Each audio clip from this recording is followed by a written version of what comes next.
Hey guys, Mark here from Phoenix Gym. I just want to do a little quick video to show you how to use our ab coaster. Now, a lot of people don't use this quite right, so here's a few little tips for you. Now, we're going to hold on to the grips, place our knees on the pads, and you want to bring your feet and tuck your toes up underneath you so you can kind of hook and engage the pads underneath. That way you'll be able to use your abs to kind of drive up. Now, we're going to hold on to the grips, put our elbows against the pad, and we're going to lock your lower traps and kind of tense your lat muscles under here so that you kind of lock your back and lock your upper body in position. Once you're nice and still, we're going to lock and pull in the lower abs, and we're going to go for a slight posterior tilt. For those who don't know what that means, that's kind of the guys who usually know what that action is. Ladies, it's kind of that tilt forwards there. So you can kind of squeeze your glutes a little bit as well to kind of help engage it. Squeeze the abs nice and tight. We're going to hold on to the grips, lock yourself in that position with your upper body, squeeze the lower abs, squeeze the butt if you need to, and then we're just going to squeeze up.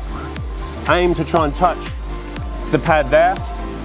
Squeeze. And then we're going to slowly control down. Now, the bit people don't get quite right on this machine is they usually kind of let themselves swing and drop and go back too far. So this is kind of what that will look like. You're going to squeeze up, come back, and end up hitting the back ramp. So you end up kind of overextending your back.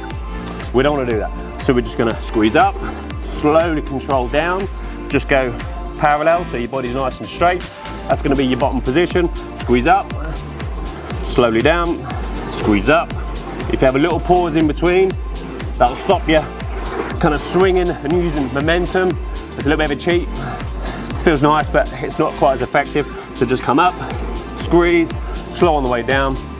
Now, what we can also do is twist the knee pad, again, which a lot of people don't know. So we're going to twist it here. Now, what that's going to do is it's going to change the line of tension. So rather than being on the middle of the abs, that's going to be more on the oblique muscles, which is these kind of muscles at the side. So I'm slightly twisted on the side. I'm just going to raise the knees up. But rather than pulling from here, I'm kind of pulling from here.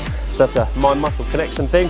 So I'm going to lock up, squeeze, control down. Same point, coming down to a straight position. Squeeze up, slowly down. Keeping a little pause at the bottom. Keeping everything slow and controlled.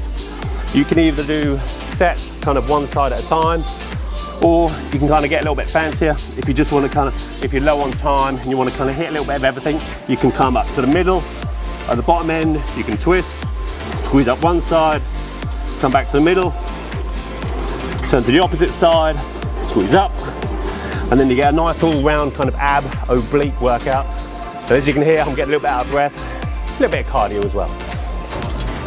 Now, one other thing actually is the machine is plate loaded, which means as you get stronger at the exercise, you can start to add weight. So you've got a progression there as well, which is fantastic. Enjoy.